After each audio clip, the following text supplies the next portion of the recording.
know, there's something that we all need to work on, and that's our words. Yup, you need to work on your words. Word. You know how we use word as slang. Word can be like if it's a sentence, just a word period, that's like, yeah. It's word? That's like, really?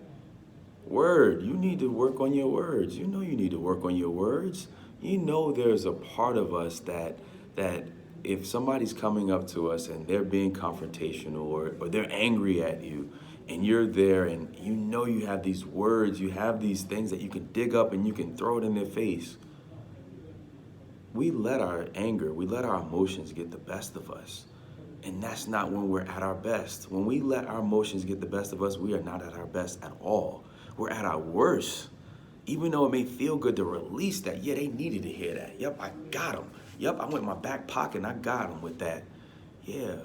What happens is when you throw that dart, it comes back to you and it hurts you also. And it may not hurt you emotionally. You may feel better, but did you really fulfill the assignment that you were given when that person came to you? When that person came and they spewed all that ugliness at you, what would have happened had you said nothing and walked away? That person would have been like, wow, I acted like a complete jerk. And that person, they could have brought up my past that they know about. They could have brought up something to throw in my face. They could have insulted me, but they didn't. I wonder what's wrong with them. I'm so used to people, when I get angry, they get angry. When I use bad words, they use bad words. This person didn't use any foul language. This person didn't call me out my name. This person is confusing. I wonder what's different about them. See, there's a moment for you to be able to witness to somebody based upon the fact that you're different. And we are not of the world. We live in the world, but we're not of it. So we are already different. So how do we show that we're different when we have these difficult situations? We don't react the way that they're predicting us to act. They're expecting you to go tit for tat, go toe to toe. It's a boxing match. When they throw a punch, they expect you to throw one back. Now, I'm not saying for you to be a victim of a violent crime, but what I'm saying is that words, they speak life and they speak death. And oftentimes when people are speaking death to us, we want to speak that death right back. But the thing about it is that we have life in us. We have eternal life in us. There's a light that's inside of us that's illuminating the darkness.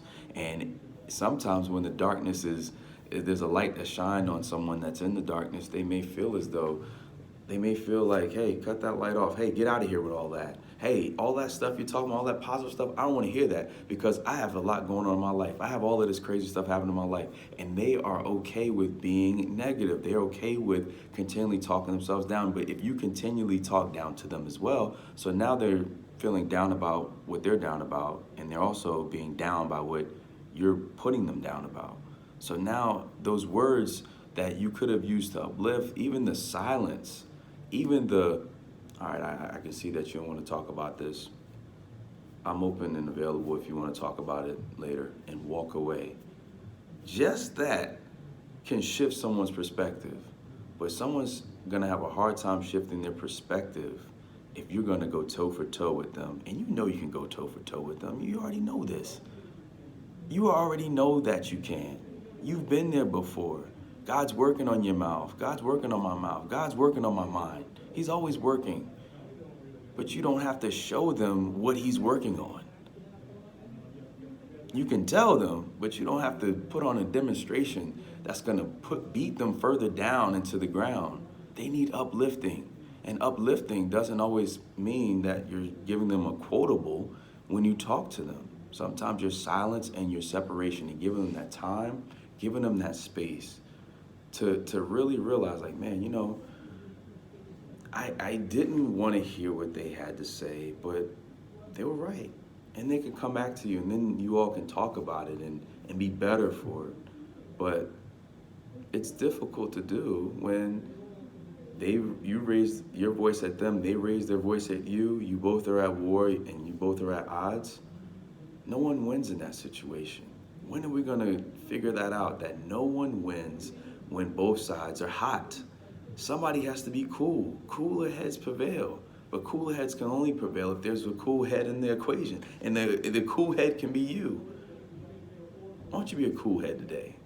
Watch those words. Because words can speak life and death. And we're speaking too much death out here.